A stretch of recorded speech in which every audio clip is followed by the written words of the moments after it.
Okay, so today, what we're going to be doing, we're going to be going through. First, I'm going to do introductions. As those of you may already know me, my name is Vincent Salgado. I am the lead on the agency platform. If you guys have any questions addressing the platform itself, you definitely guys can always reach out to me. We also have William Sizemore, who's our business analyst. I'm sure you've heard a lot from him and also gotten emails. He's the one who has set up the those notifications and kind of sent out those links for everybody to kind of click on for our platform updates, as well as things that are going on with the trainings as well. Today, we do definitely want to kind of just go through a few things. We're going to go over the basics. We're going to be going over the admin bar, kind of managing the content as you already have. I know some of you have gotten a turnkey migration site, so I kind of want to go over how you would go about just editing what is already there, but we're also going to be creating content as well. And we're going to be creating custom blocks to be able to put on individual pages so you can kind of make your page feel very unique and very in a way that you would want it for your particular site. So the first things first, what I do want to get everybody on is that I have a training site that I'm going to have everybody navigate to. Let me just throw up the link here.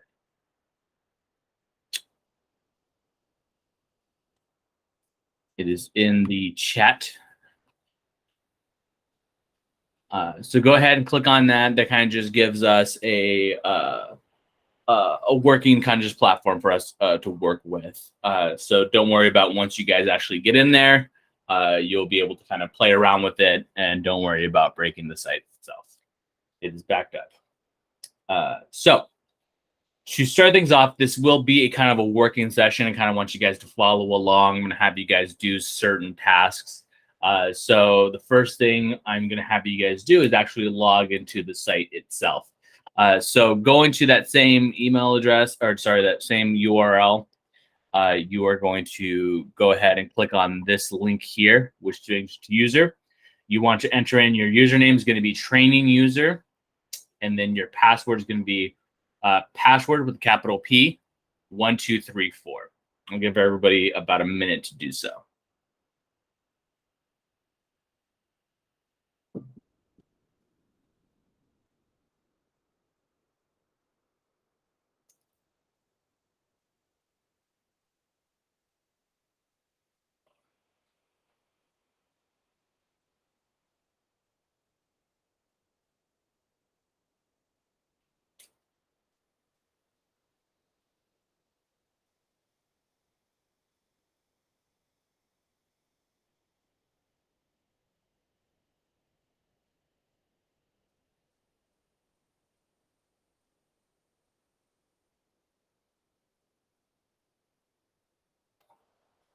All right, I'm going to switch over my screen over here to the site. So let's do this here real quick.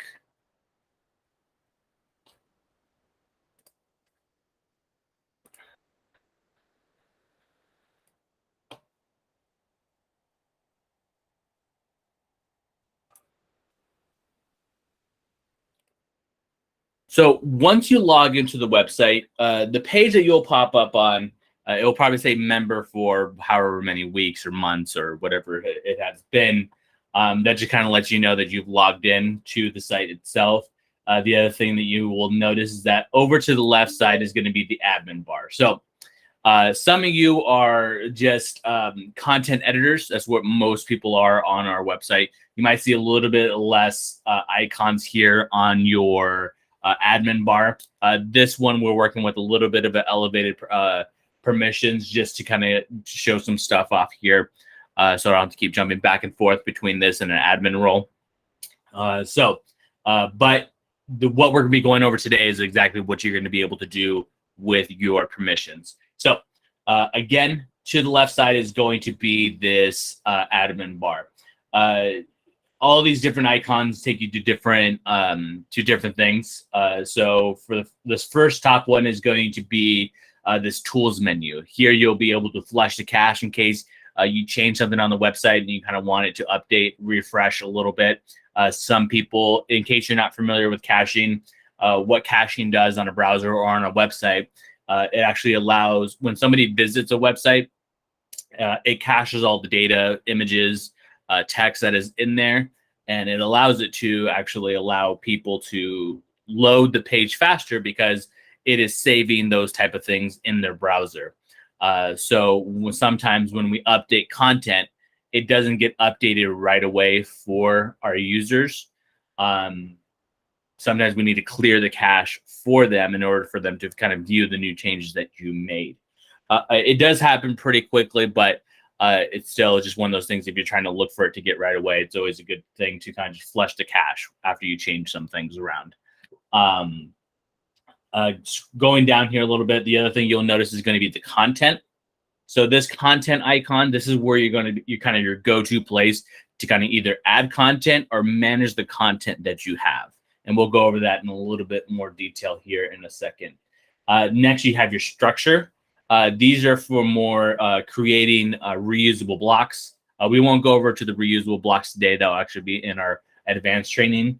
But you'll be able to kind of see some other things as well as change out some taxonomy or edit the menus that are on your site will be under the structure itself. You won't see these next two. The last ones you will probably see will be configuration. The configuration, you'll see that on your content editor role. However, you won't be able to click on any buttons. This is more of an admin thing. Not sure why it's displaying for content editors, so you won't need to worry about that. So that's just something I just want you to be aware of as you are logged in. It might be something you see, but you won't be able to actually interact with any of the buttons that are on there. But just know that that's just normal. And then the last thing I want to show you here is that sometimes we can get confused of exactly where these buttons are. Some people, it's hard to remember which one's content versus which structure. Very similar icons, but just know that at the bottom of the bottom left-hand corner, you'll have this this button. It's a flyout. So what this allows me to do is that this actually allows me to expand the menu, so I don't have to remember exactly which icon is, and then I'll know exactly what I'm going for. I want to go to content. Okay, it's this one. It just brings up the words there, so you won't have to kind of think about it. But once you kind of get used to it, it's obviously always nice to kind of close that out and have a little bit more screen real estate here as you're working on your website. Any questions as far as the main menu or the admin menu, the way that is structured?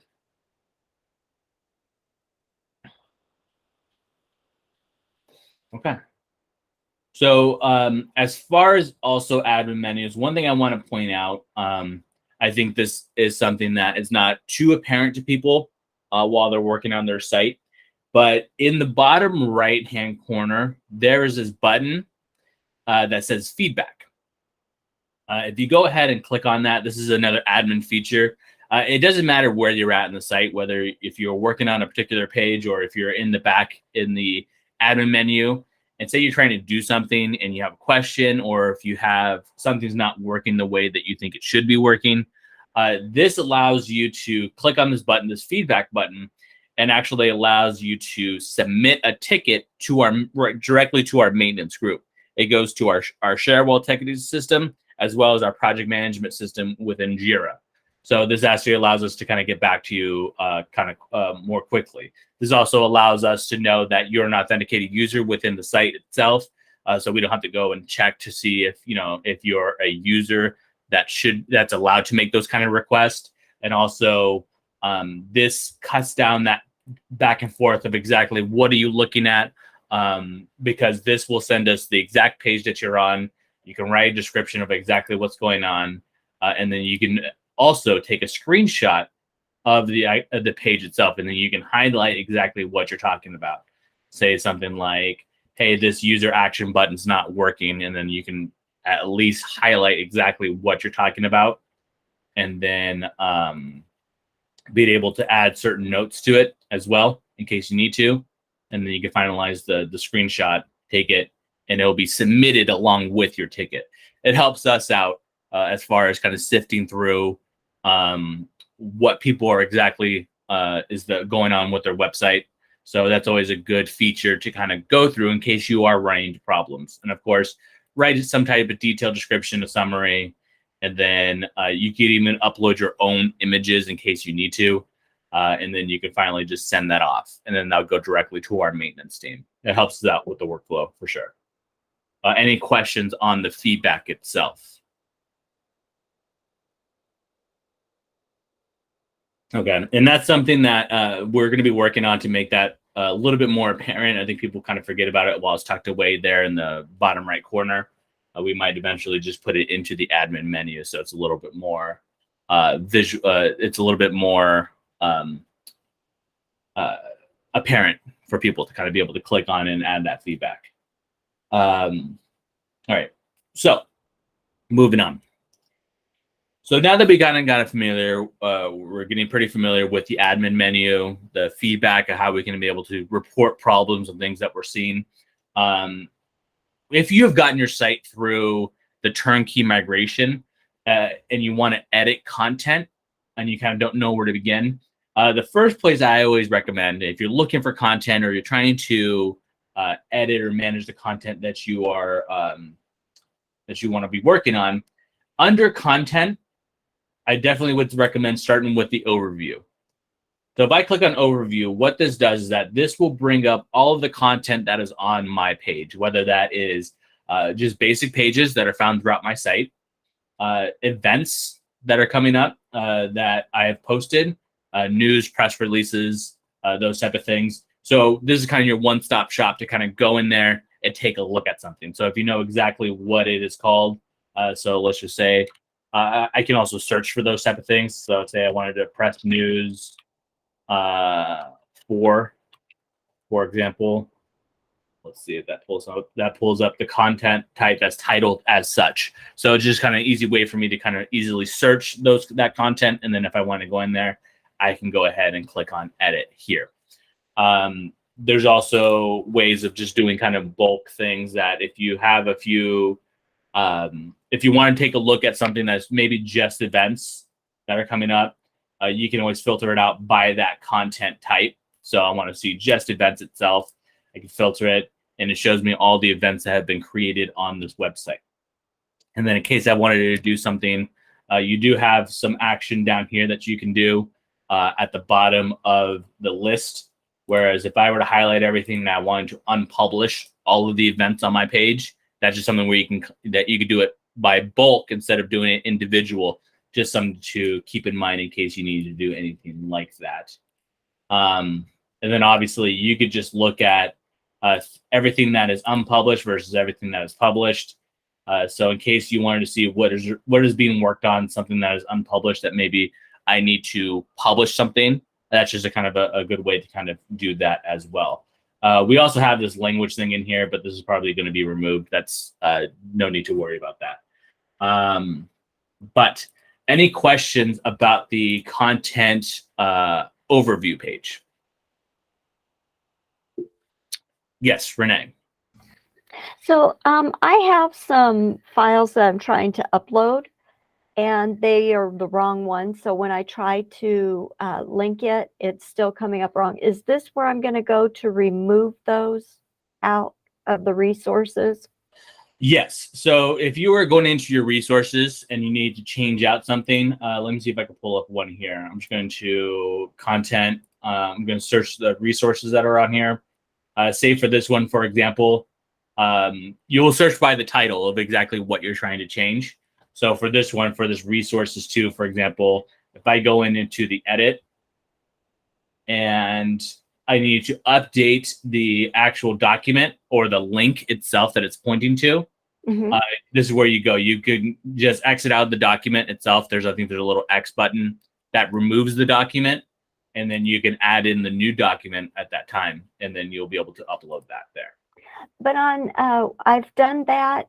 So these resource files here, I've uploaded them 3 times, and each time I try to get the new one, it goes back to the old one. So I can delete that through the content overview, correct? Yes. And if you want, we could probably go over that after the training, so I can just take a Okay. look. Okay. Because I have some old files that from 2022 that I need to delete because we're getting ready to put in the 2023 stuff. So I wasn't sure how to do that. Okay. Yeah. Sounds good. Thank you. All right. Thanks, Renee. Alex. Yeah, that might actually be a caching issue too, because sometimes that's what happens with PDFs, that if you're replacing a PDF, that it might take a while for the website to actually basically update the actual file. So the browser is still displaying the old file, even though there might be a new file already present. So usually I add like a question mark or something at the end of a URL to kind of see if that's an updated PDF. So that might be a good tip.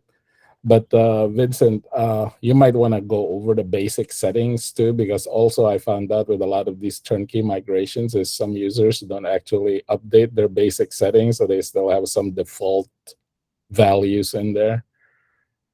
So I'm thinking maybe you should cover that as well with this basics class.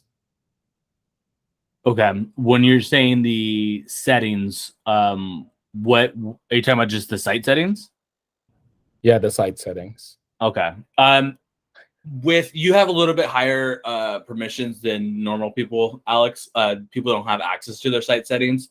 Usually with the turnkey migration, because yours was a self migration, you kind of came with what came out of the box. But with the turnkey migrations, all of that was set up for them. Oh, that was a different. Yeah, I'm getting my terms confused. I thought the turnkey was the self one. Sorry. Oh no, you're good. Okay, so carrying on here, and yes, Renee, what Alex was saying could be true too as well. It could be the caching just of your browser is just reading. Like I said, it kind of saves the data of like certain pointing to. So it just might need to be a clear cache type of thing, and then we should be good to go. But I definitely want to take a look at that with you just to make sure. Okay, I don't recall ever seeing a flushing the cache, so I don't know if I had that, but we can talk about it when we get a chance. Okay. Good. Okay. So the next thing, does anybody else have any questions before I move on here? Okay. So now we're kind of getting an idea of kind of now that we have the content that is in our website itself, going about how do we edit certain things. Now, editing certain events, meetings, resources is one thing. Another thing you might run into is going to be certain blocks of information that's on your website, such as this, for example, these accordions and these slideshows type of things. And you want to be able to edit those. So I'm going to go through how you would go about doing that. Now, there's a couple different instances that you'll probably run into. One, it could be something that was created as a reusable block. If it is something that is reusable, which I think this one was as an example, and so is this accordion item here, when you hover over it, you'll have the ability to go directly in to edit this. So that's one way of doing it. So you'll have this little pencil icon through things, and then you'll be able to select edit, and it'll take you directly to that content to edit. Now, these are custom blocks. To explain blocks are going to be blocks of information, or we also call them components. So whether that is something visual, whether that is a card set, or if that's just an image by itself, or a text with image, these type of specialized information that you can put on individual basic pages to be able to kind of create that layout that you want for your website. Those blocks, you'll be able to kind of configure, move around, and add in new blocks as you are kind of building out your site. So this, for example, is a accordion block, and I added accordion items in here. But as you can see here, I kind of went to that edit, that little pencil edit, and was able to kind of go jump into this particular block to be able to kind of add some stuff in here if I wanted to. So of course, if I wanted to add one more item in here, I just put one more. This is this index. And then if that's all I want to do, once I click save, takes me back to the home page where I had gone in to edit it. And as you can see, it adds in one more item. So that's kind of just another way of looking at blocks of information in order to kind of add more. Now, you usually see these pencil icons for just reusable blocks. We are improving the process to make it so it's available for those one-time blocks that you make too, because sometimes you might run into something where you don't see that edit button. So let me see if I can go into one as an example. Let's just go to this about page, for example. So yeah, there'll be some things that you'll be able to kind of go in here and change. So for this one, for example, or let's just say we go to the FAQ here. Now, this one, for example, as you notice, is that this is the same type of thing that we just edited, right? It's that accordion. However, when I hover over it, I am not seeing that pencil icon. Now, the reason that we're not seeing it is because that the other one is what's called a reusable block. It's something that you put into your library so you can use it on multiple pages. However, for about 80% of the time, when you create a block of information, whether that's an accordion or just an image or some type of slideshow, you will only use it on that particular page. So you don't need to kind of clutter up your library full of these one-time use blocks. Usually you want to just create it just on the page itself and then you're good to go. And that's the reason why I'm not seeing it here, is because that this accordion item was only going to be used for the FAQ page. So they only created it within the page. Now, we're going to get that fixed. So it's a little bit more user-friendly. So it's more, I go to this, it's the same way editing all those things. So that would be something that we fix here in our next enhancements. So just know that that's coming. But in case you do run into that and you're like, well, I can't edit that, how do I do it? That's when you will go into the layout section. So at the top of these pages, you'll notice things where this is a basics page. So this FAQ is a basics page that allows us to kind of throw in that block of information. When you create that basic page, you'll notice this little tab menu that's up here at the top. You'll be able to view it, obviously, which is what you're doing when you first go to it. You'll be able to edit it. Edit it will just take you to the basic page editing section. So that is something where you might not see all the information. But that's not really where you want to go to be able to add blocks or change those blocks of information. Then you'll have delete, which is obviously to delete the page itself. I'm not sure if you see the manage display on the content editor role, but you will see this layout and revisions. Revisions obviously is just what it's going to be. It's different versions that you've created in the past. You can always revert to if you want to. But I'm going to go to layout. Layout is where you want to go to be able to kind of change that look and blocks of information on your page. So this one in particular, and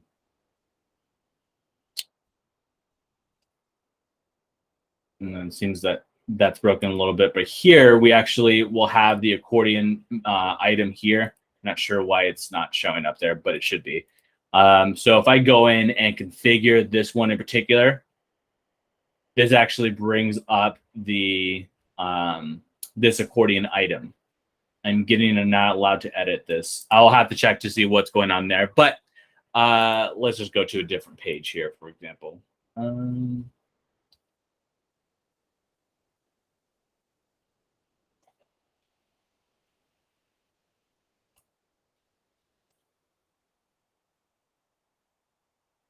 to layout. So when you're in the layout section here, you'll be able to kind of see everything that you have been that's been worked on, things that you can add in. You'll see something like this where it is that accordion item, so you can go in and just easily go to this and then go to configure. It will allow you to change stuff in there as well, and then You also have the ability to change out things like the banners or the slideshows to be able to go in here and edit them as well. This is a reusable banner, so it's a little bit, it's not jumping to where I need it to go. But if I were to go in and let's just say I add in a block of text here, for example, sorry, we'll go over this in a second. Let me just jump to this as an example. Let's say test block. So we have this block of information that's there. Of course, if I highlight over it, have the pencil icon, and then go to configure, that brings me right back into the editing section so I can change what the text that is in here. So that's where you kind of go to kind of edit that information. So if you're not editing individual page of information or a content type such as meetings or events, and you want to edit those blocks that are placed throughout basic pages, those visual blocks that are you found throughout your site, that's how you'll go about in editing those. Does anybody have any questions as far as those type of things? Yes, Alex. Can you remove the the breadcrumbs also if you're creating a landing page for something and you want to use this type of a layout? Say again. Is it possible to remove the breadcrumbs on pages that you don't want it showing because it's a landing page for a section or something? Yes. So you do have the ability to do that. So by standard, and we'll go over this in a little bit, but by standard, right, you have, when you create a basic page, the breadcrumbs are already there. In case you want to remove them, you have the ability to go up to the breadcrumbs, which is right here, and then just go ahead and remove the block. You can always add it back in, and we'll go over that in a bit. But yeah, you do have the ability to remove the breadcrumbs. Any other child pages that are related to that one section or something will still have breadcrumbs though, right? That will yes. That will refer to that parent page. Yes. Even if you remove the breadcrumb from the parent page? Yes. As long as it's structured through the main menu, that's where the breadcrumbs is pulling from. So the meetings under about should be displaying home/about. I guess it's not. Okay. I need to save that. But yeah, but that's what it'll do. So no matter if you remove from the about, it will be up there. So okay, thanks.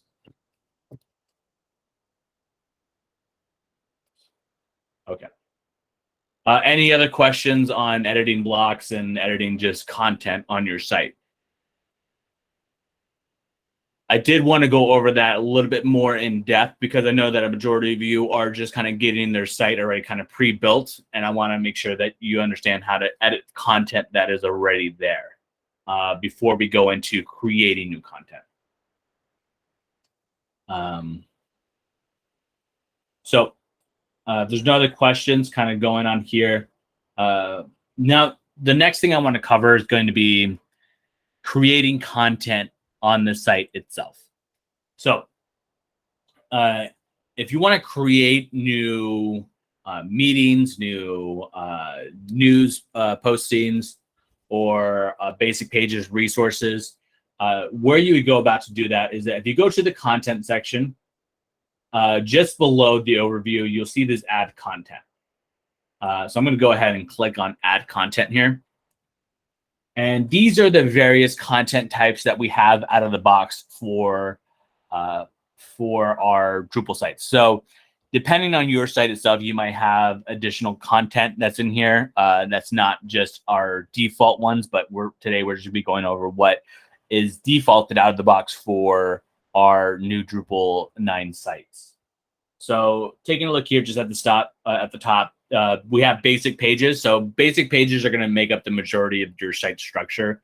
This is what you'll want to create in order to put into the main menu, and then also be able to create those landing pages with those blocks of information or those components. So you'll be able to, you want to start with just a basic page. Below that, we have events. So events is just what it sounds like. If you have upcoming events that you want to display for your website, you'll be able to create those, be able to add certain things like, those dates. You could add just a basic registration for certain things. It's not it's not the best that's out there, but it is something that we're going to be improving upon. But you'll be able to kind of register for those events, have people register for those events that you have in case you want to do something like that. Next, we have our leadership, which is going to be those leadership profiles that you might find on your websites already, where you have the different, whether that is board members versus staff versus executive members. That's created through the leadership content type. So it just allows you to kind of create those new profiles, and it will automatically go to those pages that are already set up for you guys. The same goes for meetings. So just as this sounds, this obviously allows you to post up those meetings that you have, whether that's board meetings, commission meetings, or just meetings that you want to display out to the public. There you'll be able to add in those agendas, those minutes, those audio minutes. That's where you go about doing that. So wherever it is on your website that has those meetings, once you create one of this, once you create a meeting content type, it will go directly to that page. And then we have news press releases, which is going to be just a news gallery. And if you guys have that for your websites, then we have resources. Resources allows you to, there's different documents that you want to post up onto your website. You always want to start with a resource and create that resource itself. It does two things. One, it puts the document itself onto your website, or it could even be a link, maybe a Google Doc or something else. But it puts it onto your website, and also it puts it onto a master list that, that have that resources page that allows people to kind of go through in case they're looking for something and they're not finding it on your site itself.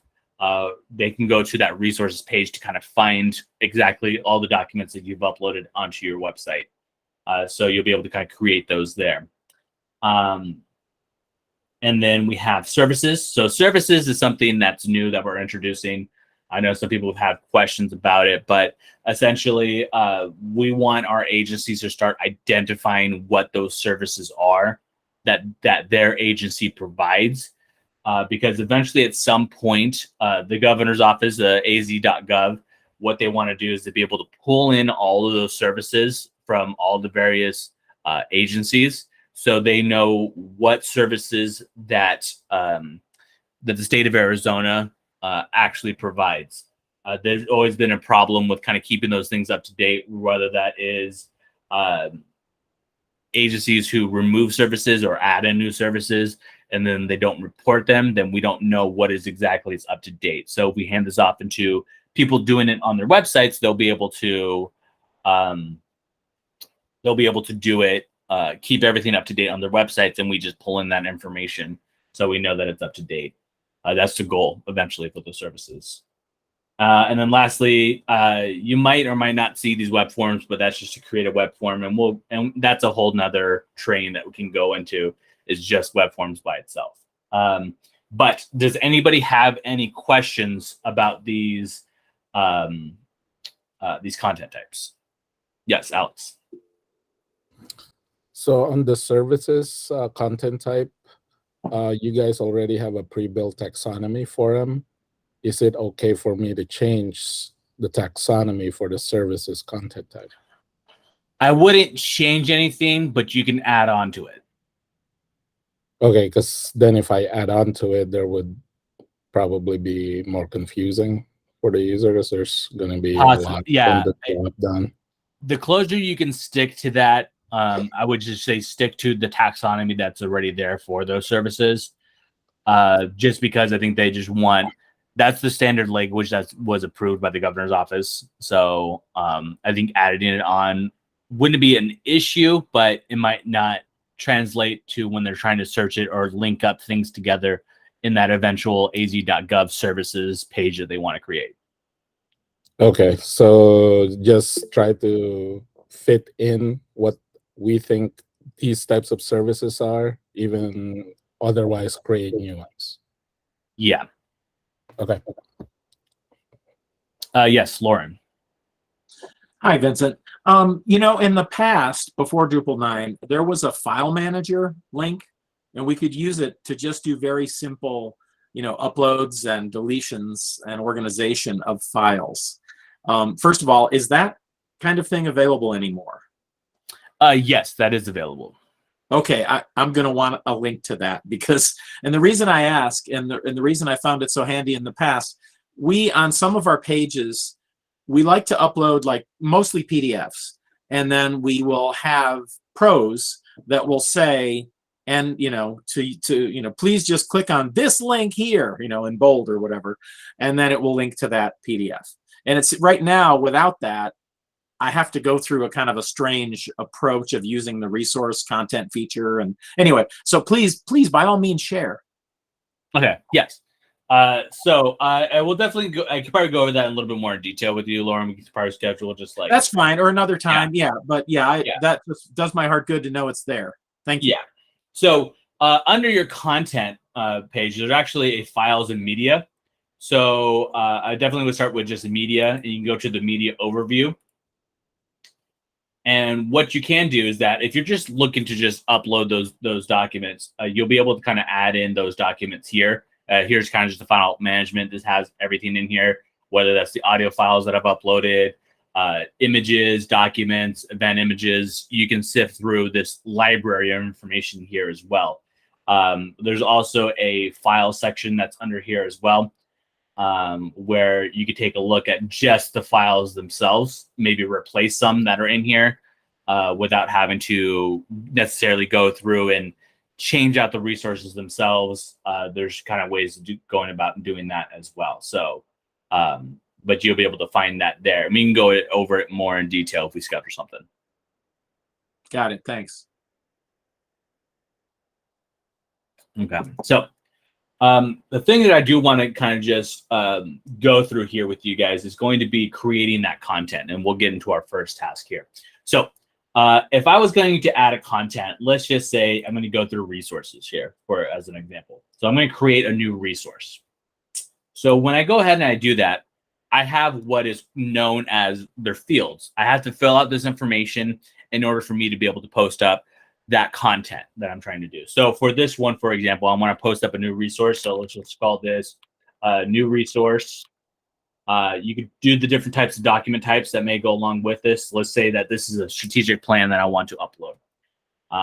And then you can do one of two things. You can either link off directly to something, whether that's an outside, it could be an outside website. Maybe that's just a whole thing that's about the strategic plan of your agency or page itself. It's something that you can do, or maybe it's even something that's housed within Google Docs. So you can directly send people to that Google, like a public version of the Google Docs, so people can just read it there in case you need to change something. You don't have to go in and re-upload. It's just something that agencies are starting to do. There's definitely best practices on it, but you can link up directly to the actual document itself. So if it was a policy or whatever it is, and it's edited through Google Docs, you can just do that resource to there as well. Or you can go about it the old-fashioned way, obviously, is just to add that document itself onto the website. So I'm going to just grab this file itself, put it onto this resource, and then add a description. So the description is actually something that's going to be optional. What you notice is that when you go through and you're adding content, you'll notice little red dots next to certain things. That just means it's obviously going to be a required item for you to do. When I scroll down to the description, it's not required. You don't have to do it. But in case you want to give people a little bit more context to what this particular resource is, I always think it's a good idea to do so. So I'm just going to pull up my favorite lorem ipsum generator here, Cupcake Ipsum. So if you guys need a good lorem ipsum generator, this is a good one.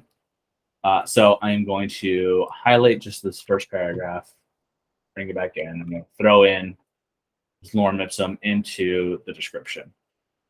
So going to click save. So now that it is done, I filled out all the information that I need. I'm just going to take a look at a few other things here when you guys are editing or adding content. The first thing you'll notice is that at the top, this is where I'll be able to click save or preview the actual content itself. Preview it will just kind of show you what the content page is going to be, and that's not necessarily something that people are going to see. So sometimes it's not a very good use case to kind of see what it looks like.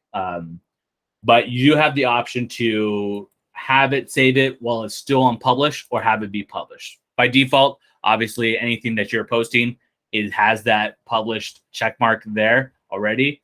But in case you want to you're working on something, you can go ahead and click save, and then you can come back to it by going to that content overview and then finding it in there in order to edit it. But I do want to publish this, but I just wanted you guys to take note of this up here. Over here to the right is an additional admin menu here. You have the ability to write in revision log messages. So in case you were changing something and you had a bunch of different people working on the website, whatever you change, you'll be able to kind of post here on the revision log messages, just so you can describe what you change in case anybody ever has to kind of go back and take a look at it. So I would definitely recommend doing that if you guys have a lot of different content editors who are working on the website with you as well, just so it has that context. Or maybe just do it for yourself so you know if you change something, you need to go back and take a look at it. Then you'll also notice the menu settings. You could provide a menu link. You don't want to do that with resources, but we will do that with a basic page here in a bit. You have your URL alias. You can create your own alias to it if you want to. That's an ability that you have to if you want to, but I always recommend generating the automatic URL alias. It keeps everything organized on the back end and actually for SEO purposes as well. So it categorizes things in a certain way. We have it set up for you already, so you don't have to worry about that. So that's why I would recommend just keeping the generate automatic URL alias. But if you want to set it yourself, you do have that ability to do so. And then below that is the authoring information. It obviously defaults to whoever is working on it, but you can always change that author information to somebody else in case you wanted to do that. And then lastly, this promotion option. This promoted the front page. You might see this on some content types. This doesn't do anything. However, the sticky at the top of the list could do something for certain content types. News is one example where it does affect, because if you have one of those blocks on your front page that says feature news, it says feature news on it, that's how you'll be able to kind of get it up there. You put it sticky at the top of lists, and that will throw it onto that featured news. So it's just something to kind of keep in mind in case you guys do have something like that on your website itself. But before I continue on here, does anybody have any questions on any of these items that are here? Yes, Alex. All right, Vincent. I think I have a bone to pick with you here on this content type in particular, because I think we have some UX issues with this, especially when you combine content and PDF forms together. So usually the way this resource is designed, this content type is designed, is that you can actually add a link and a file, correct? Yes. So if I add a PDF file to this content type right now, which it has it right there, it will go into the resource listings on the resource page, right? But when you click on the link, basically once it's part of the listing and you click on the page itself, on the resource, it will go directly to the PDF, correct? Yes. So essentially, any type of things that you put in the description, like trying to explain what this PDF is about or anything like that, is just going to be bypassed by the user. Yes. So, well, we'll go over that here in a second. Let me save this, and then we'll jump into that page and we can talk about that. Yeah, we'll get to that in a second. Does anybody else have any questions with this? Okay. So now that I've created this new resource, I'm going to go ahead and obviously click save. I have everything in there that I want. So I'm going to click save. Once it loads, it brings me to this kind of this resources kind of overview page here. This isn't something that users can just easily see. So it's not what you're going to view when you create a resource or a news or a meeting. They'll actually view it on the actual pages themselves. So for resources, as an example, I'm going to click on resources and go to that resources page, that library of information. And here's where I will see the new resource. Now, when it is posted, obviously has that category of, I put it as a strategic plan. I have the ability to click on the new resource itself, and it takes me directly to the PDF that is linked to. And then under more info is where you'll be able to have a little bit more context to what that resource is. So like I was kind of mentioning before, there are certain content types. When you create them, they will go exactly where you need them to go onto the website without you having to worry about it. So you have those resources library, you have those the meetings, the list of all your meetings that you have, or the news articles. Once you post them, it will go directly to those pages where they are being displayed. Now, Alex, to jump back into your question, so when you're saying that they could bypass all that information, are you talking about like all of this maybe context that you put along with your resource? Yeah, because sometimes I kind of want to force them to actually go to the page where you had it, like the one that you mentioned that it's difficult for the user to get to, where it has the information and it actually has the PDF there. I kind of feel like that page is a lot more important than actually going straight to a PDF. Okay. And that's something we could obviously change on your site. So when people do click on new resource or whatever it is, it can go directly to that page if you want to.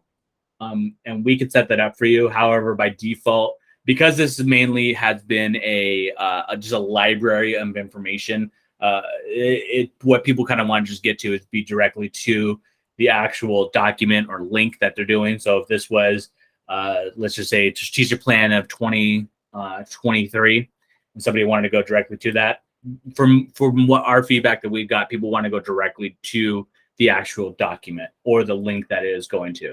And if they need more context to things, they have that ability to have it there. But however, if you do want to force them to go to individual pages in order to get to that page, we can set that up for you. Could that just be more like an option that you could add in the content type, where you can just do a checkbox on like a function on the back end that says, okay, this one goes directly to the resource, and if you check it, it will go to the page that you had earlier with both the information and the document on. Would that be possible to recreate on the back end? Yes, we'll definitely note that down. If we're hearing yes with something that people want, that it could be an enhancement we do later on for sure. Because I think that it feels like a lot more useful for content admin, especially that they have that choice to basically get this page into a more usable format where it doesn't just go directly to a PDF, where you can actually make that an option. So in some instances, you might want them to go directly to a PDF. And in some instances, you might want them to go to the page where you created the description with the PDF on it. Mm-hmm. Yeah, we'll definitely, I'll note that down for our enhancements. But does anybody have any questions as far as kind of adding in new content? I know I've been kind of going through a lot more detail. If you've been to our basics trainings in the past, we've jumped in a little bit more quickly into the adding content and configuring that around. But I want to make sure that people at least get a good grasp on just editing content itself, because I know that's what a lot of people are going through with their sites themselves. But are there any questions that anybody has so far?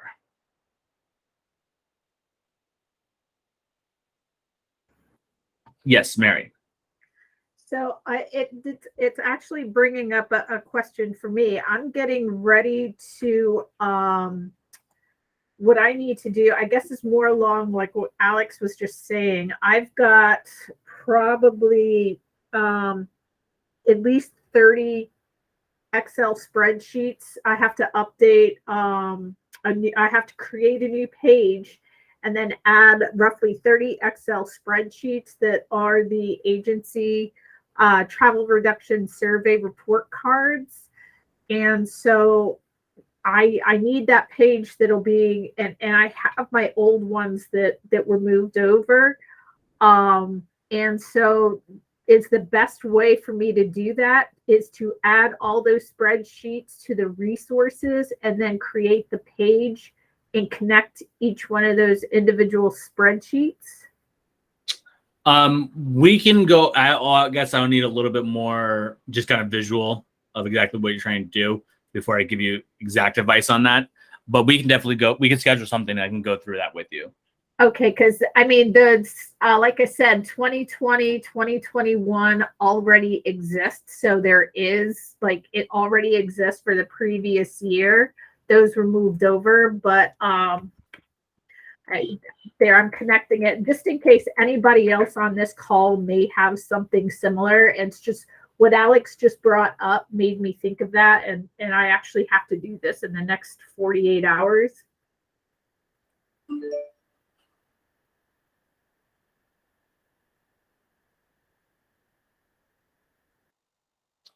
Yeah, so I'll double check. Like I said, I will go through this with you. I think the way that they set this one out, they use the resources to classify them as 2021 survey results. And I'm assuming that for 2022, there's probably needs to be added a new taxonomy that go along with it to be able to kind of recreate the pages that are here.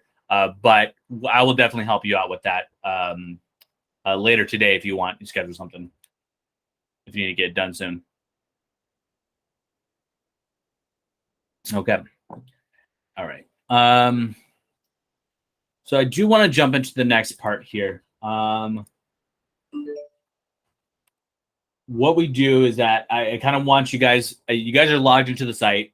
We said this is going to be a little bit more hands-on.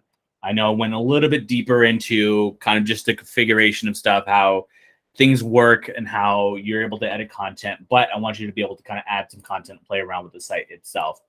So let me reshare my screen here. I got you guys' first task. Switch over. Okay, so what I want everybody to do is that I want you to be able to add a new resource onto the website. Kind of just what we just went through. I want you to go to add content. You're going to create a resource. The title can be whatever it is that you want. Choose whatever document type you would like, and then add a PDF, or you can add in a URL just to a website. And then you can add that description and click save. So I'll give everybody about 5 to 10 minutes to do so. Let me know if anybody has any questions.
Yes, Renee.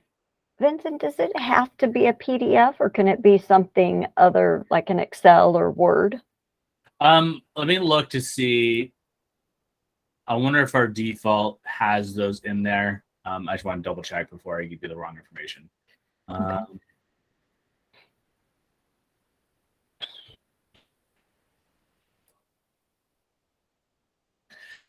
Yeah, what we have, at least the default, the allowed types, we can always expand upon this, but the allowed types, when you go into add the media, you'll see at the very where it allows you to add a file.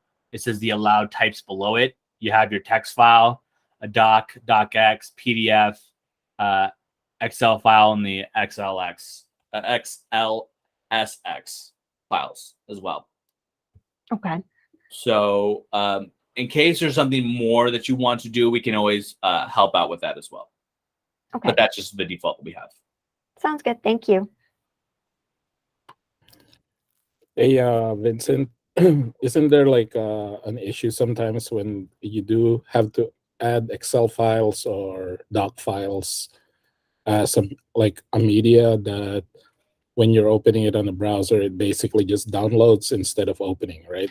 Yeah, and that's more of a browser thing than it is, or like a Drupal thing. Some browsers can handle taking a look at Excel spreadsheets. Others have just a little bit more trouble, and so they just kind of recommend just downloading it, so it kind of just go directly to download. But there is no CTA that says download on the file, right? No.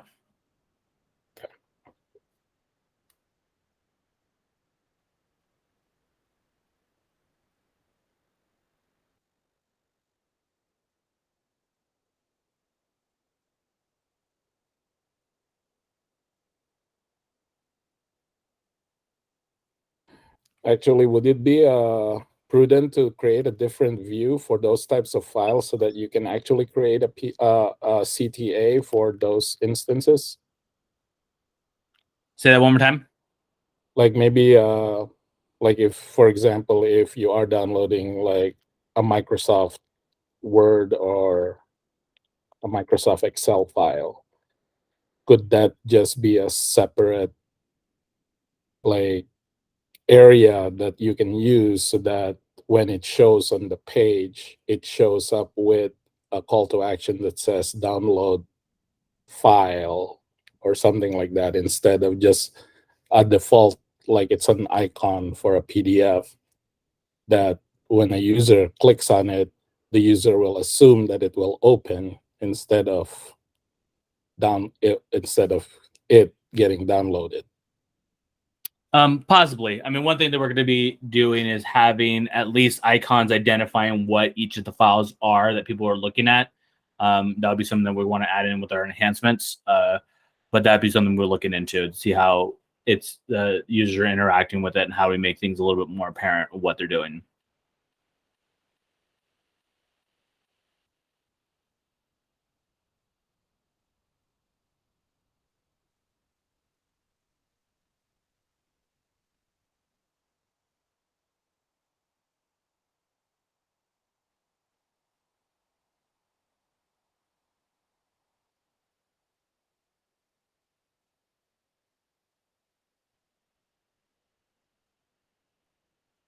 All right, give everybody a few more minutes here. Let me know if anyone runs into any problems.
All right, I'm gonna jump back over to the site here.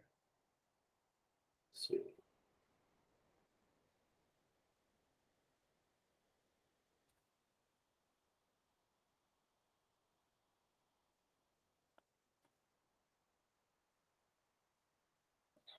Okay. So right now I'm on the resources page. I'm just going to refresh here. Yeah, it looks like we have people who have added their resources in there. As you can see, obviously, with certain ones, you're able to kind of add in that description. Other ones, you don't have to. When you don't add in that description, obviously that more info block is not there. But in case you do, this is you'll be able to kind of do that here as well to kind of give a little bit more context. Does anybody have any questions here about these resources? I'm just going to click on one here as an example. This is the Excel file. And like Alex was saying, that this one just directly just downloads it. But that could be definitely something that we will take a look at and maybe just start categorizing what the file it is so people kind of know what to expect when they're uploading certain things. But this one just downloaded here onto my computer. All right, so we got the pretty good idea as far as just uploading and adding content. Obviously, when you upload this, you'll be able to kind of go back in and edit certain things. So you could do that as well.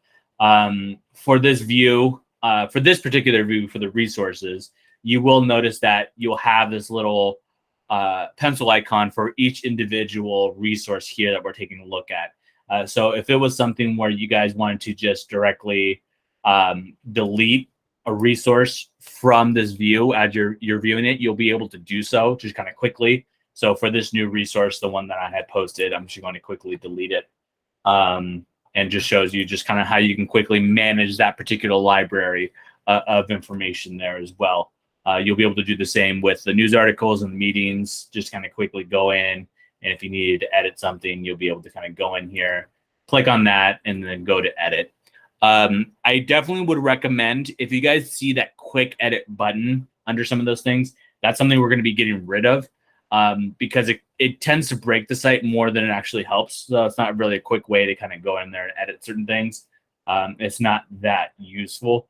So avoid clicking on it because sometimes it can kind of break your site a little bit and we have to kind of clear the cache on your browser, not necessarily just the website. So to kind of get out of it. So just avoid that for the time being. But again, I need to kind of go in and say if I wanted to quickly update something, say that this is part of, I wanted to add just a policy thing real quick.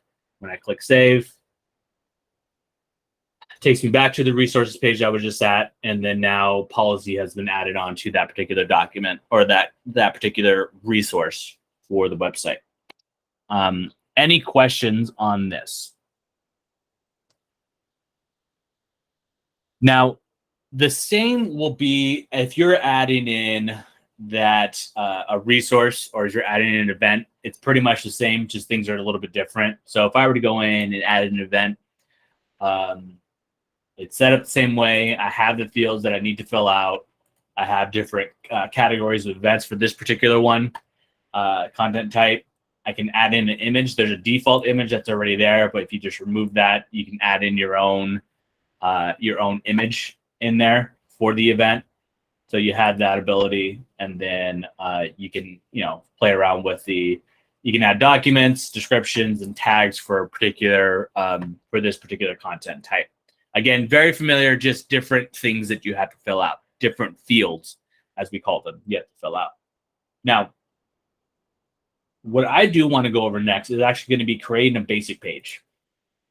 So creating a basic page is going to be kind of the foundation of a lot of different things that you might be building for your website. If we're talking about building that static information and you kind of want to be able to add those different blocks, we're going to start with the basic page itself. So for this one in particular, I'm going to call this page my cool page. In the body, I'm going to leave the body blank because I know that I want to start with a blank page in order to kind of build, because I know I want to add those the landing page elements, those components, the blocks for the particular page. So I'm going to go ahead and say my cool page. I'm going to put it into the main menu itself. So did talk a little bit about this. You're able to provide a menu link. Because this is going to be a basic page, it's going to be a part of my main menu structure. I want to add that on there. So when I provide a menu link, it will default to the main navigation. So the parent link, when is that main navigation? That means it's going to be in that top level. So where you see like about, or you see the landing page on this particular website, that's where it's going to appear. Now, if I wanted it to be a sub page in a particular section, let's say if I wanted to be a part of resources, I would just make that parent item to be a under resources. So now it's going to be a sub page under that particular link on the main menu. So that's how I go about doing that. But I want this to be a top level navigation, so I'm going to just make it the main navigation, top level. The weight you can set, but you can always reorder this on the actual menu, the admin menu for the menu. So you can actually go in there and just change things around. It's a lot easier that way. But I will just set that weight as the default. URL alias, again, just playing with the defaults there. And then I'm going to go ahead and click save here.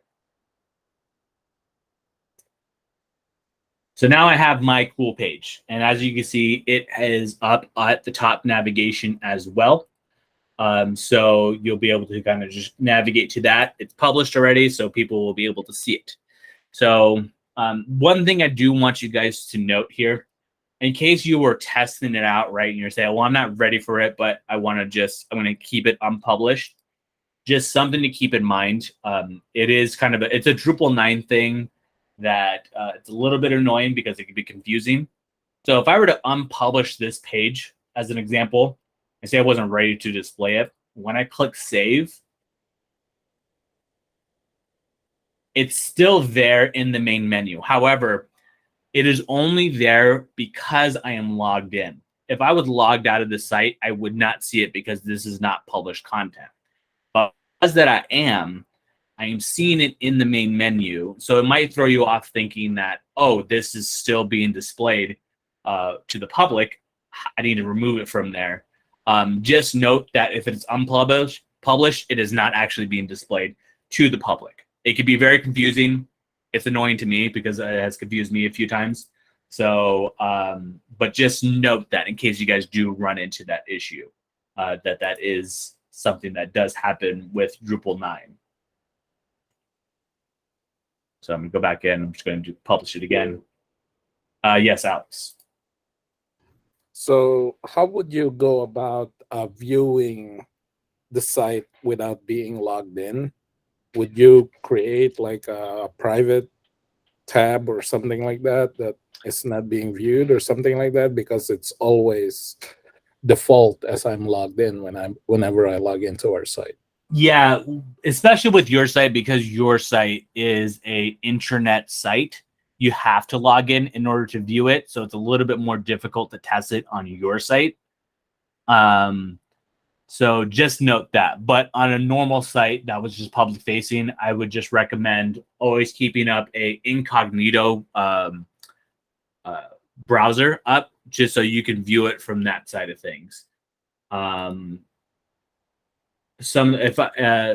In case you guys aren't familiar with those private windows or those incognito windows, depending on what browser you're a part of, that's what they'll call it. You would want to do that to view it what the public is seeing versus what you're seeing, because obviously you don't want to keep logging out and then logging back in. It could be a little bit annoying, but if you do have that private window or that incognito window, you'll be able to kind of view it without having to log out and log back in.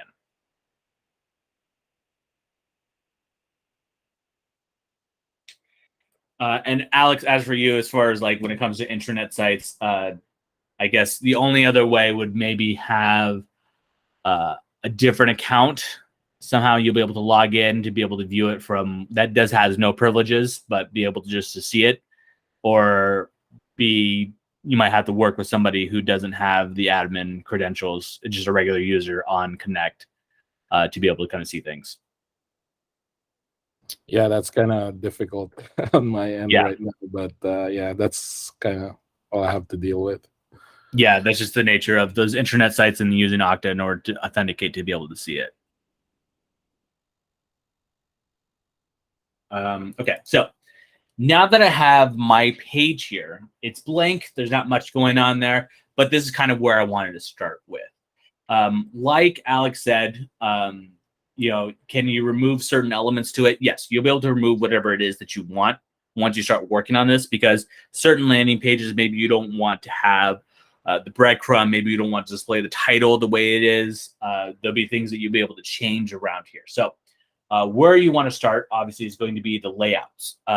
So when I go into layouts, that's where I'm going to be adding those different components in there. So for this one in particular, as you can see here, we have that default what the layout of the page was going to be, right? You have at the top, you have this section 1, which is where you would put the banner, or you can put a slideshow in there, just so you can easily just add a block, and then you'll be able to kind of go in and add in those banners or those slideshows in there.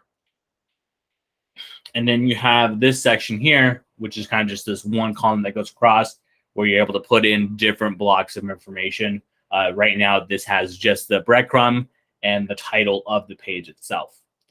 And then down here, if you were to put a body in the actual basic page, it will show up here in the body field. So you have this particular section, which is in 2 different columns. You have your right, your right column here and your left column. This is a little bit bigger, but this is where the body would go. And then you'll see this placeholder for the main navigation block. So if you're creating something that is a top level navigation, you might not see it pop up. However, once you start adding in sub pages, the main menu navigation block will start to populate on its own. But it is there just so you know, in case you see it later. But you do have the ability to just remove all this stuff if you want to start with just a landing page of information. And you can always add this stuff back in case you do lose it. So, but do want to get into adding different blocks of information. But before I do that, does anybody have any questions?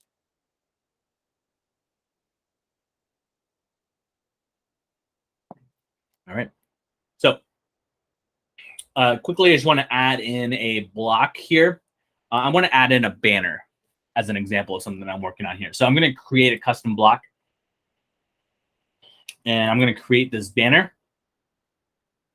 And then I'm going to leave it default to where it says just the title is banner. That's more of an administration type of thing, how Drupal handles it in the back end. You can name a banner. You can name a banner 1, 2, 3, 4, whatever it is, and it should be fine.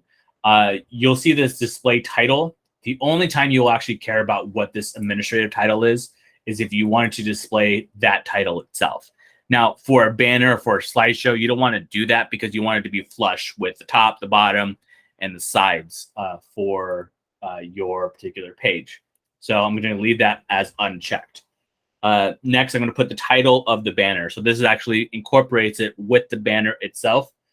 So for this banner, I'm just going to call it the same as the actual page itself. I'm going to call it My Cool Page. Description, I'm going to leave that blank. I don't need that there. The URL, what that means is that you're able to put in a button onto that particular banner or slideshow. So if you want that button to go to a particular page or go to an outside page, whether that is something like Google or something like that, you have that ability to do. In case you're looking for something that's internal, you can actually search internally, and you'll notice this throughout when you're filling out URLs onto the site, that if I wanted to this directly go to the about page, I can start typing in about, and I can go directly to that page, so I know that that's going to that content itself. So just something to kind of keep in mind as you guys are doing these URLs. So if it's something that's internal, you can search for it. So you'll be able to kind of start filling things out, contact us. That's where it will go. So, but I don't want a button on my particular banner that I'm doing, but then the link text, that's where you can put in whether that is learn more or whatever it is that you want to put in there. You can do that as well. Now, media image. So this is going to be the actual image that we're using for the banner itself. So I'm just going to grab one of these that I had already uploaded. As you can see, there's a lot of food photos in here because I was having people do some food stuff while we were training. But I'm going to click on this one. This is something that's already uploaded, and I will go through kind of uploading your own images here in a second. But I do want to add an overlay. This adds just a dark overlay over my banner. Text color, I'm going to keep it white. I'm going to add the block. So as you can see, when I'm adding in that the block of information, it's similar to how the content type works, right? So you click on it, you add it, and then it brings up all those fields you need to fill out, and then you click submit, and then that creates that that piece of information. So this one, for example, is creating that banner for me to be able to display on my site. So I'm going to go up, I'm going to click Save Layout, and I have my banner that is at the top of my page. So as you can see, it's pretty simple. There is a little bit of a learning curve, but once you start to get used to playing around with these blocks, these different types of information, you'll start to notice that it's pretty easy to kind of build out a very good looking landing page if you're using our components of stuff that's already there. I would definitely say play around with things to kind of get used to it, but once you kind of get the hang of it, it's simple enough to do. So now that I have my banner in there, it looks pretty good. I have my cool page, kind of redundant to have it in two different places. I'm going to remove it from the bottom. So I'm going to go back to layout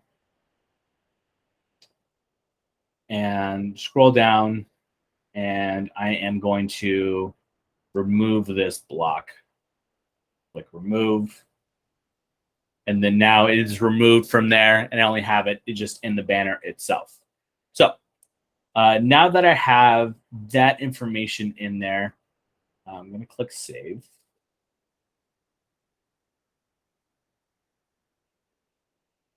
I want to go through with you guys of adding those blocks again one more time, and then how to upload those images, kind of what to expect when you're uploading an image. So for example here, what I'm going to do is that I am going to go back to layout. I'm going to add in one more block of information in here. Scroll down here, and under this section, section 2, I'm going to add in, again, when I'm adding in that block, the place that you want to go is going to be this very top blue button that says create custom block. Make sure you go and you do that. So like I said, 80% of the time you're creating a block that is only for this page. You don't need to worry about it being reusable. So just note, whenever you create something through this menu, if you go to create custom block, it's only going to be used this one time on this page. So if you go to a different page and you want to use it again, you won't be able to grab it unless you add it to your library, and we'll show. And that's more for an advanced training. We go over that in our another training. So for this one in particular, I'm just going to do a quick text with image here. So this brings up where I'm able to put text side by side with an image itself. So I'm just going to leave the default just to be default title here for the administrative part. I'm going to throw in some lorem ipsum in here, for example. Let's take these first 3. Copy. That is my body. And then you can always change the text format in case you want to do a little bit more. You have the ability to switch to full. It gives you different options up here to do a little bit more. If you can stick with basic, I definitely would just recommend doing it that way. But I'm going to scroll down here, and then I am going to click on adding an image. So like I did before, you can obviously just select whatever is already on the the site itself, or you can upload your own image. So just like you uploaded a document maybe for our resources training, you're just going to add in a image here as an example. So I'm going to bring one up here, see what I have. I'm going to bring up this one. So when I go to upload an image, I am brought to this particular page. Make sure that when you are uploading an image, you want to put in a good alternative text. Now, for those of you who aren't familiar with alternative text, this actually helps people who are visually impaired, who have screen readers. So when they're looking through a website, or when they are going through a website on their phone, what the phone actually does is that it talks back to them and lets them know what is on the website. It will read text. It will read this alternative text in case it's an image, right? So somebody who's visually impaired won't be able to see it. So you want to be able to give good context to what it is. If I were to just put image here for the alternative text, what they're going to be read back is that image that doesn't tell them exactly what is going on there. So I definitely would try to put in as much information as you can. So let's just put the arches of Utah. Bearing the sunset. Yes, Alex. How do you handle decorative images? Say again. What do you mean by decorative images? Like if the image really is not valuable to a screen reader for something like that, and I don't really want them to kind of see what the image is, can I just have it bypass the image and just go straight into the content? It might just be better to say decorative image. Yeah, or just put some. I would still put something in there. I mean, it's hard to say what's going to be valuable to somebody who is on the website. Things reading back to it, or not. So I would say just best practice, just put in any kind of description that you can in there, even if it is decorative or not.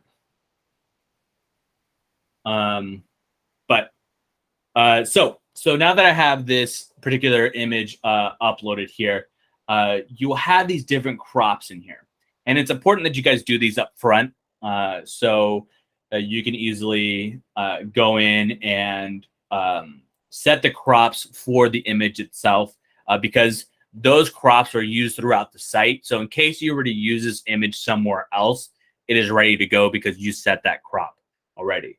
Even though I am not creating a slideshow as an example, I have to set it in case at some point, maybe I do want to use this image, or somebody might use this image as a banner image or a slideshow image, and it's already set for them, so they don't have to do it. Of course, you can go back in later and change these things around if you want to, but we definitely are recommend that you guys do this up front, just so it's all kind of ready to go.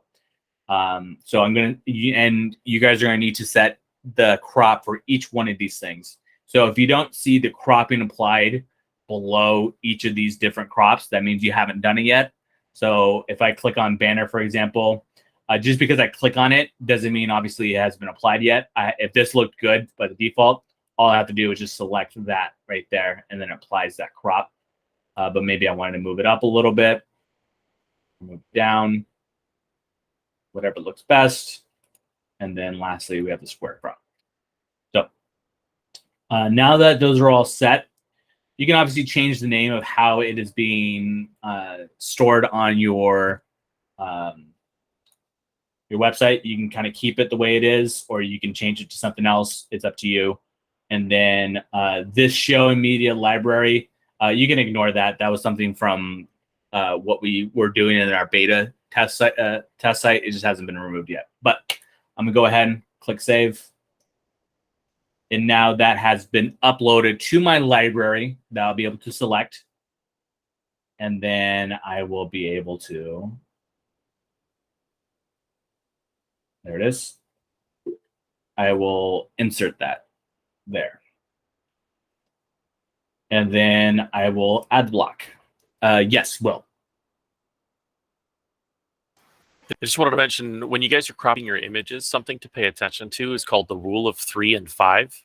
If you want to look it up, get more information, it's just where you crop your image, you still want to keep your your focus point either on a 3 or a 5, just to make it more impactful. It can definitely change the entire feel of the image when you do that. Yes. All right. Thanks, William. That's good advice. Okay, so moving on. Obviously, I added a block. I have that image in there. There's my text that I put in there, and now I can play around with this block the way however I want. Now, this was only uploaded to this page. I don't need this anywhere else, so I'm okay with it being a single-use block. But once it is made, you can obviously just move things around the way that you see fit. So obviously, as you can see here, I have it in different areas. It looks better in some places than others. But that's something you can kind of play around with. You can easily move it around your page to being something where works for you and what you're trying to do. So I'm going to go ahead and click Save Layout, and we have the beginnings of my cool page here. Anybody have any questions?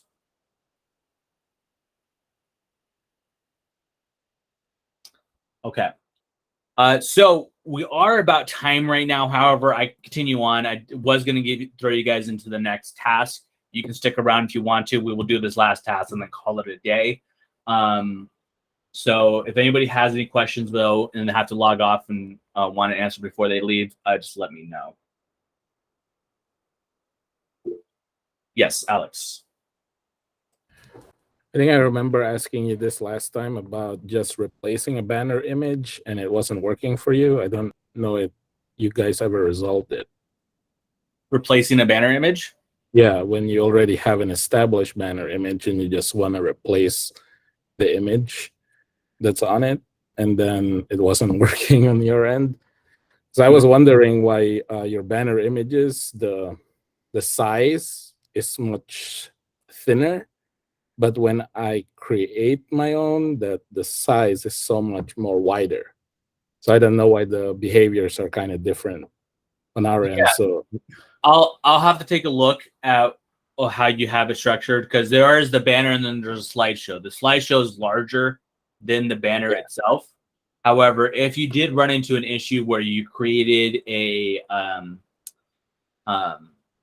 banner and you selected an image, I know that this is an issue. It's just something that was there are files that are stored in our demo content that haven't been cropped. And because they haven't been cropped, when you select those particular images, they blow up. And because there's no cropping applied to them, that's just kind of a bug that we have for our demo content that's already in there. But if you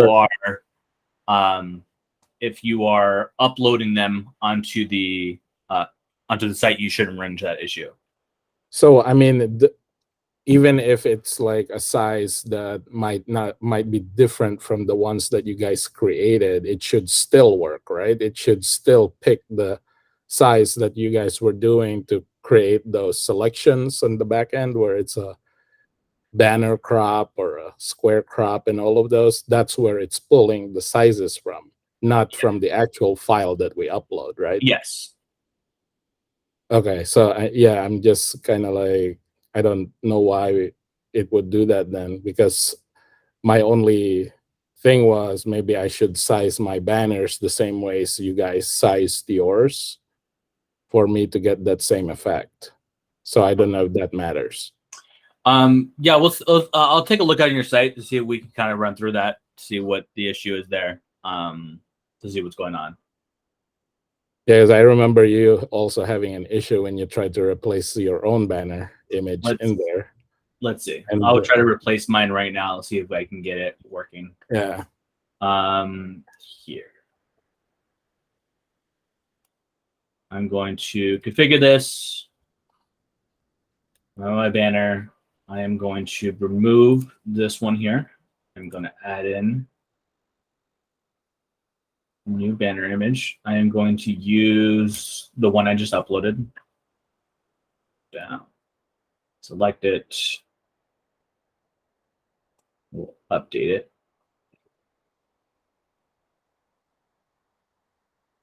Yeah, it doesn't seem to have that problem anymore. Maybe Yeah. I'll try it on mine and see if it works. But Okay. yeah, there was Yeah. an issue on my end before where I Okay. Okay, yeah, and if it's still happening on yours, yeah, let's take a look at it. Maybe we have to reach out to our maintenance team. Maybe something was applied that needs to get applied to your site, but we'll double check it. Okay. Lauren, to answer your question as far as the ratios for the banners, let me look here. I'm going to go into.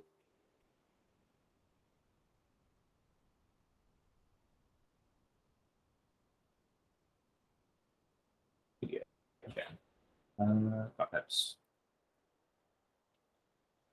So that one in particular, let's make sure I give you the right information. I'm getting access tonight. Lauren, I'll get back to you on that. I just had to log in as an admin to be able to kind of see the ratios that we had set. I thought I could just bring it up here, but I'll get back to you on that one. All right, thank you. Yeah.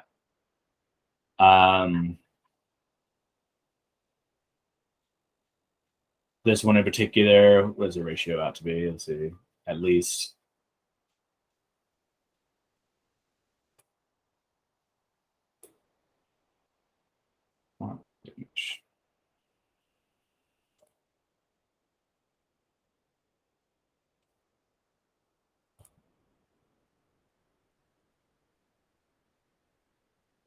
This one looks like it's 1090 by 311, whatever that ratio is, but I'll give you a more accurate ratio. I just wanted to just double check on here.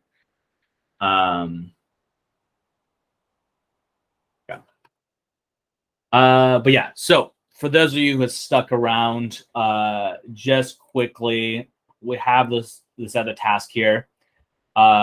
If you want to go through, you can, if you could add in a new content, you're going to create a basic page.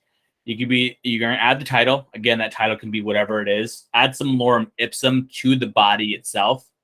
And then under the menu settings, provide a menu link. Select the parent item, and that parent item should be my cool page. Right now it's this cool page, but it should be my cool page. Click save, go to layout, and then add a banner as we just did. So I will stick around. So if you guys want to do that, I'll let you guys work on that for the next 5 to 10 minutes.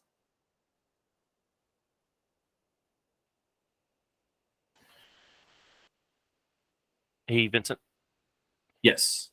I don't know if you noticed or not, but after the training started, ADOT canceled their meeting with us this afternoon. So I don't know if you want to use that time slot, if anybody needs some specialized help, or if we need to put that elsewhere. I don't know what your schedule looks like this afternoon. Okay. But that's the only other thing I had left. So okay, could you check with ADOT because I haven't looked at it? Just message them and and ask them if they're ready to go for tomorrow. They don't want to go to they want to push it off 2 more weeks. So they want to either reschedule today's meeting for August 10th, and then a possible August 11th go live for tribal transportation and transportation board. Okay. I already got a response from them on that, so I just want to let you know. Okay. All right. Thank you. No problem. But I let Connie know as well. Okay.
And it's been about 6 minutes. Anybody have any questions on this particular thing? I just figured out which one I was having an issue to, Vincent. Well, I think it was those original banners that you guys had at like the events, news, and the meetings pages. I think can't replace those banners. I think that's where the issue was. so for those ones in particular, we might have to just recreate those banners. Yeah, because I think those are set through code, and they kind of mess up a little bit when you're trying to edit it on the side, but they're kind of more for display purposes. Okay, so I can just delete those and just put in my own banner. That was what the solution that I implemented. So I have to do those for those ones then. Okay. Okay, thanks. Yeah. Lauren, yeah, so for software updates for your website, that's going to be handled by us, so you don't have to worry about that. We send out notifications to let you know when something's being updated, just so you guys can check your dev sites, your test sites, to make sure nothing breaks, which for the most part, nothing's going to break, but we definitely want your feedback just in case something does happen, because it does happen from time to time. And we want to make sure that we fix those issues before we push it to your live environment. Okay, cool. Because I see the warnings because I've got administrative rights, but it's like, I don't think I'm supposed to mess with that. Yeah. So if you're seeing that, the warnings, yeah, just don't worry about that. It was probably going to be coming into a future update. And in case you see one that's lasting a little long, that warning could be for something very minor that when it's not warranted enough for us to push it right away. So it might take a few weeks. So you might see something like that every once in a while. Right. Yeah, because that I guess there's a security one that's out there right now. So I figured you guys would get on that when you were good and ready. Yeah, we have a launch coming out next week, so we'll make sure we have those things updated. I will not touch it. Okay. Thank you.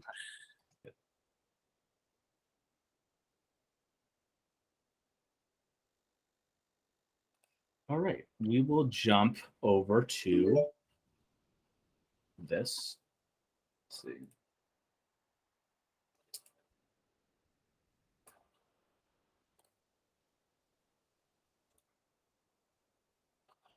All right, I am going to refresh the site here, see if those pages have been created.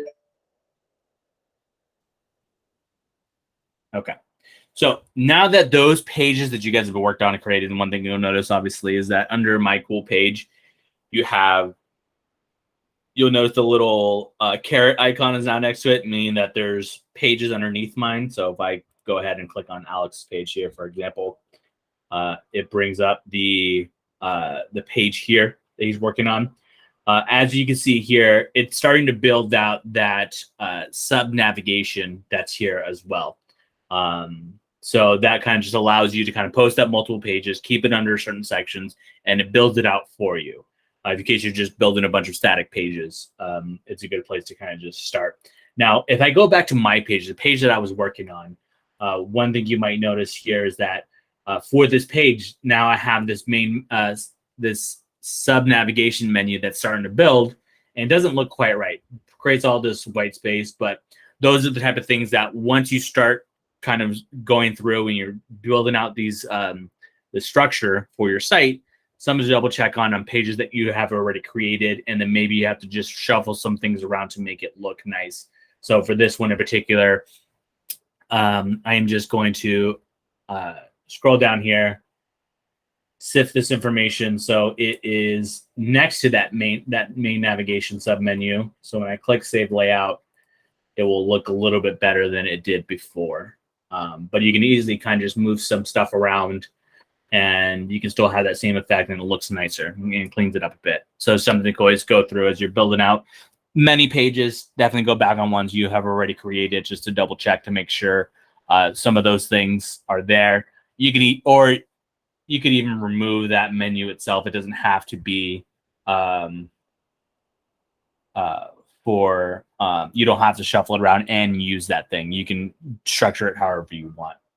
But again, this is the end of it. In case anybody else has any questions, I want to thank you guys for coming out today. We usually do go over one more item, but it's already late. I did go in a little bit more in depth of just content management and making sure that people understand that. Any questions? All right. Well, thank you, everybody. I hope you guys all have a great day.